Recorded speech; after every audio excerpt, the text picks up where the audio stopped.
이게 2015 타경 16330 공장입니다. 외관에. 그런데 감정 가격이 보시면 16억이에요. 그런데 이게 부채가 얼마냐면 여러분들 보시면 깜짝 놀랄 겁니다. 자, 1순위 우리은행 외관공단에 13억 8천, 2억 7,600, 3억 1천 계속 순차적으로 뺐죠. 그죠? 그리고 보증기금에 4,800, 7,200 그러다가 갑자기 14억. 예. 그리고 또 뭐 했어요? 이거는 압류고. 그래서 전체 채권 금액이 40억이에요. 자, 이 공장이 폐기물 공장인데요. 잘 돌아갈 때는 이제 수익을 계속 내니까, 보증기금에 보증서도 받고 대출을 이제 계속 뺐어요. 은행에서도 그냥 대출 안 해주죠. 이게 담보율 비율에 비해서 이제 대출을 일단 나가고, 그 다음에 여기 공장이 매출이 많으니까 보증서가 14억까지 됐다는 건요. 월 최소 한 7억 정도 매출이 있었을 거예요. 그럼 연으로 따지면은 한 거의 80억에서 100억 정도 했을 거예요. 그런데 보증서를 끊는 기준이 거의 매출에 많이 끊어주면 한 30% 끊어집니다. 그러니까 이게 14억을 보증서를 끊은 거예요. 그런데 여러분도 아시다시피 이 보증서는 신용대출입니다. 국가기관에서 매출이 많으면은 보증서를 끊어줘요. 그럼 그 보증서를 가지고 은행에 제출하면은 바로 그 금액만큼 대출이 나갑니다. 예. 그러면은 이게 하기가 제조업이 굉장히 좋겠죠. 그래서 우리나라가 예전에는 제조업이 돈을 많이 벌었어요. 이제 나라에서 지원을 많이 해주니까. 그냥 우리가 아파트는 그냥 담보대출 그게 다잖아요. 뭐 아파트 산다고 해가지고 돈 더 필요하다고 담보 넘쳐서 안 해주지 않습니까? 근데 제조업은 매출이 있으면은 보증서도 끊어주고, 중소기업진흥공단에서 또 보증서도 끊어주고, 일반 강력시에는 보증재단에서 또 끊어주고 그래요. 그래서 이 공장 같은 경우에 총 부채가 40억이나 됩니다. 근데 이분이 이제 폐기물 공장에서 잘 하다가 돈은 이제 최대한 뺐고, 이제 장사가 안 돼. 그러면은 이렇게 터뜨리는 거예요. 자, 근데 놀라운 일이 있습니다. 1순위만 하더라도, 여기 보세요. 1순위 그냥 보증기금 치우고, 1순위만 하더라도 거의 뭐 20억 가까이 되지 않습니까? 이죠? 1순위 대출이. 그런데 여기 보면은 감정은 제가 말씀드렸잖아요. 경매가 넘으면은 감정평가서 보내서 얼마부터 이게 경매를 진행할 거냐 하는데 16억밖에 안 나왔어요. 예. 폐기물 공장에 허가건이라든지 이게 폐기물 허가 내기가 쉽지 않아요. 그런 건 있지만 실제적으로 법원에서 평가하는 그런 걸 평가를 안 해요. 그냥 건물 토지만 평가합니다. 그래서 이게 16억이 나온 거예요. 그런데 보시면 유찰이 한 번 될 때마다 30%씩 떨어진다 했죠. 일부 법원은 20% 떨어진 경우도 있어요. 그래서 30% 떨어졌는데 유동화 회사가 9억을 적었어요. 이게 뭐냐면 이제 최소 8억은 받아야 된다. 유동화 회사가. 제가 말씀드렸잖아요. 유동화 회사도 목표가가 있다고. 예. 자기들이 사온 거에서 조금은 남겨야 되니까. 근데 이게 9억을 적은 이유가 9억보다 더 적으면은 자기들이 9억은 최소한 받을 거고 9억보다 누군가 안 적었다. 그럼 자기들이 낙찰되잖아요. 그럼 이 사람들은 보증금을 미납시켜요. 그러니까 잔금을 내지 않고 보증금을 떼이더라도 잔금을 내지 않아요. 그러면 유동화 회사가 바보냐 왜 보증금을 몰치되도록 놔두지 생각하잖아요.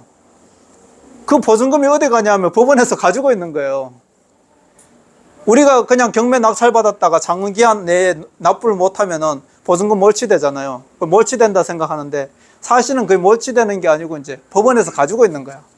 근데 개인으로 이제 낙찰받은 사람은 보증금 몰치가 맞죠. 근데 유동화 회사는 보증금 몰치가 아닙니다.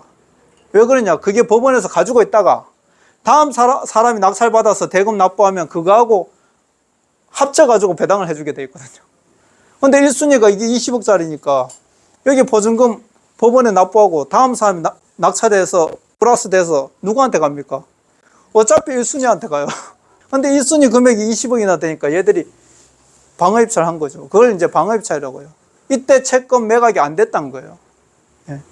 채권 매각을 자기들이 이제 9억 이상 하려고 하니까 안 됐는데 일단 한번 방어입찰을 해본 거예요. 이런 경우가 있습니다. 근데 문제는 뭐냐? 아무도 안 들어와가지고 유찰이 돼버렸어요. 자, 유찰이 됐죠. 유찰이 되니까, 이게 8억까지 떨어진 거예요. 8억까지 떨어져가지고 저희들이 채권을 샀죠. 얼마에 샀죠? 8억에 샀는 게 아니고요.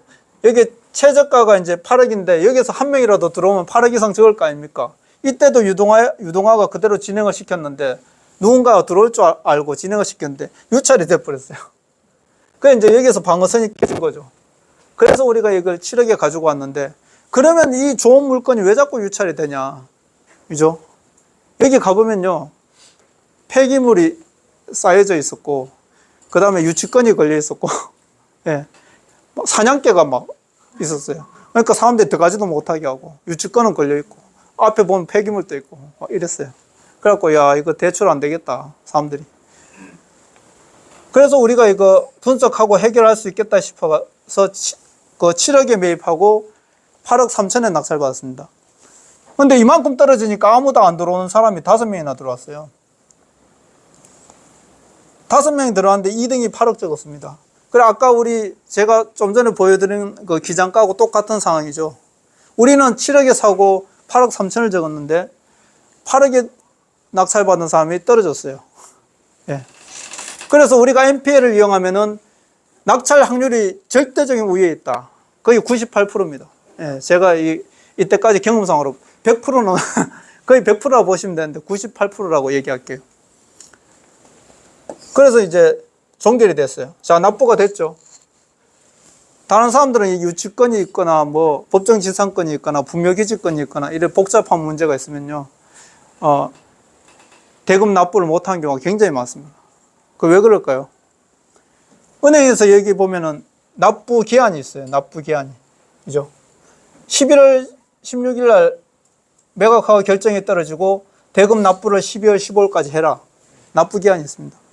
근데 이게 납부 기한이 지나면은 재경매 나오잖아요. 예. 근데 우리는 이게 납부 기한이 지나면 어떻게 하냐면 다음 경매 기일을 변경시켜 버려요. 누군가 낙찰 못 받도록. 그게 왜 가능합니까?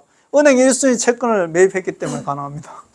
그래서 저희 회사는 채권을 사고 나서 단 한 번도 몰치된 적이 없어요. 보증금이. 제가 누차에 말씀드리지만 10월 달에 어떤 방해가 있고 문제가 있어가지고 대출이 늦어져서 그 다음에 2월 달에 납부한 게 있습니다. 그게 이제 대표적인 게 그 정선의 관광호텔이죠. 예. 그리고 8월 달에 낙찰받았다가 우리가 원하는 만큼 대출이 안 나와가지고 변경시키고 원하는 만큼 대출 받는다고 그 11월인가 납부한 게 있어요. 그게 이제 창원의 로라장입니다. 예. 그런 경우 외에는 저희들은 이제 조금 대출이 늦어진다. 그 외에는 몰치된 게 없습니다. 자, 그러면 이게 수익이 어떻게 나는가 볼까요? 감정 가격이 16억인데 1순위가 거의 20억 가까이 됩니다. 처음부터 20억이 아니고 처음에 13억 냈죠. 근데 이게 계속 추가로 낸 거예요. 근데 어쨌든 간에 이 1순위를 저희들이 7억에 매입했어요. 근데 매입 방식이 4가지가 있는데 요즘에 쓰는 방식이 거의 2가지입니다. 채무인수와 사후정산을 섞어서 하는 방식. 두 번째는 론세일 방식. 예, 이 2가지를 거의 합니다. 가끔씩 가다가 완전 채무인수를 해주기도 해요. 저는 가능합니다. 이게 오랫동안 유대관계 때문에. 그래서 제가 아마 완전 채무인수도 하나 하려고 합니다. 괜찮은 게 하나 있어서 그거 여러분들한테 공개할 건데요. 완전 채무인수는 우리가 대출을 할 필요가 없어요. 그냥 상계 처리하는 거예요. 이 20억짜리 받을 권리가 있으니까 내가 낙찰을 8.3억이 받았잖아요. 좀 전에. 그죠? 8.3억 받으면 어차피 1순위 채권 받을 게 있으니까 그걸로 상계 처리하는 거예요. 예.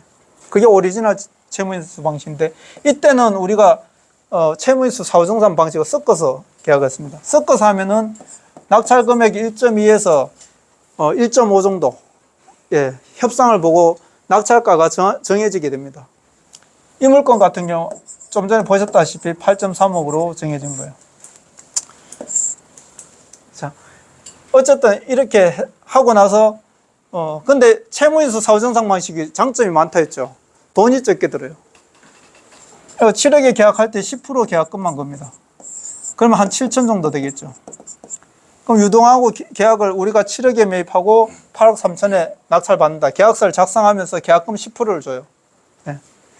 계약금 10%를 주고 실제로 경매 낙찰받을 때 여기 보증금 7천, 얘들이 수표로 찾아옵니다.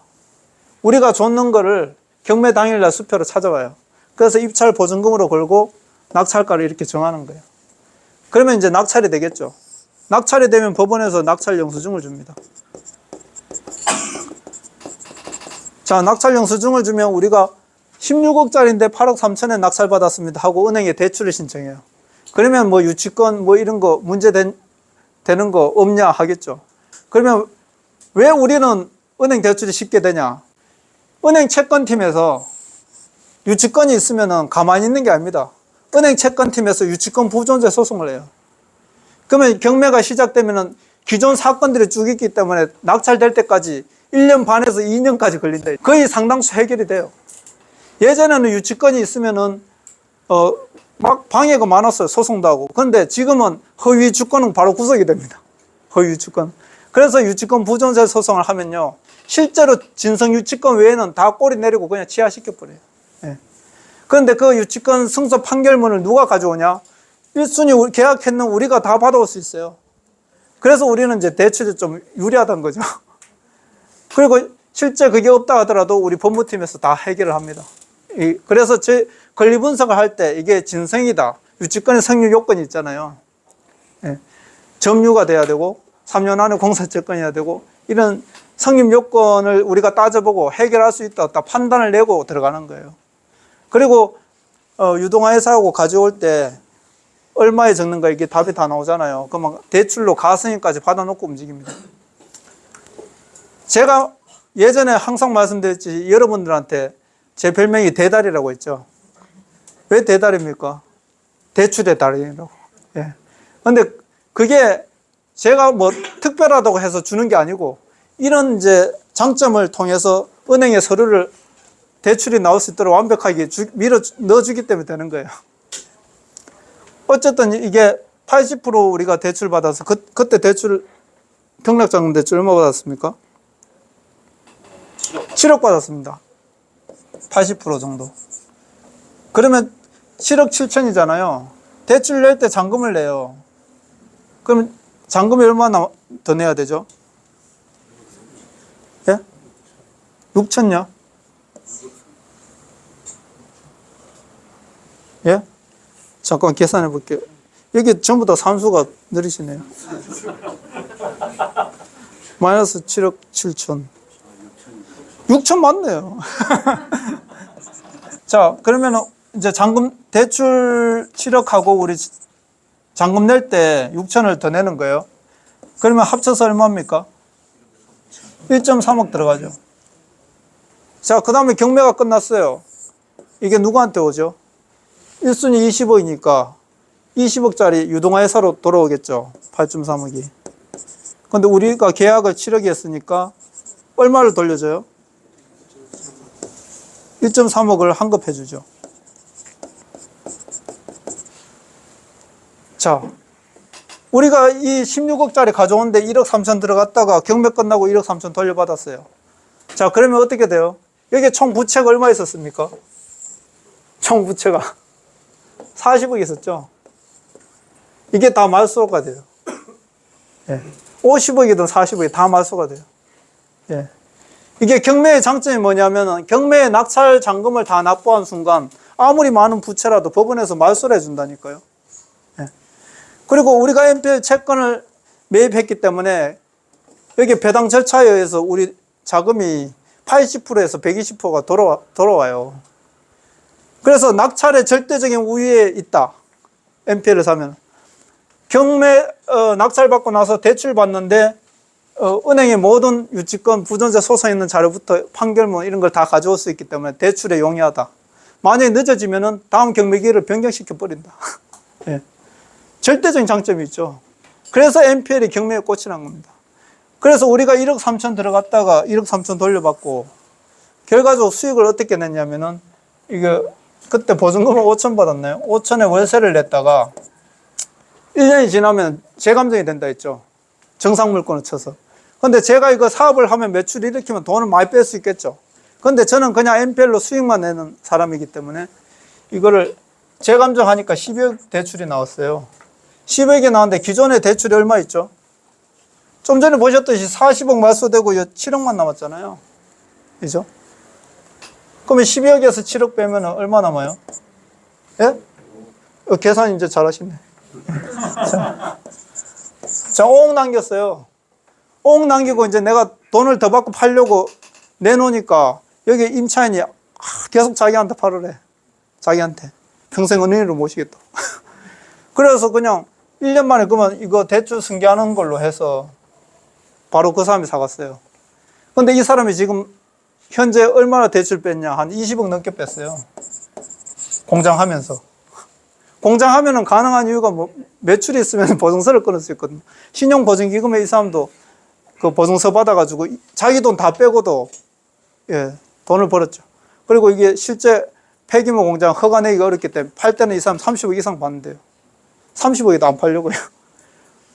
그래서 NPL로 저희들 뜨면은 절대적으로 낙찰의 우위가 있고 매각이 안 되더라도 재감정해서 우리 투자 금액이 200% 이상 수익을 내고 매각을 했을 때 플러스 알파로 내고 사갖는 사람한테도 고마운 소리 들어요. 저는 제가 울진관광호텔 팔았잖아요. 지금도 가면 방이 공짜예요. 가면은 막 음식도 갖다 주고요. 그리고 구미 모텔 갔잖아요. 양주 저는 공짜예요. 아가씨는 공짜 아니에요. 근데 나 술을 못 먹기 때문에 잘 안 가.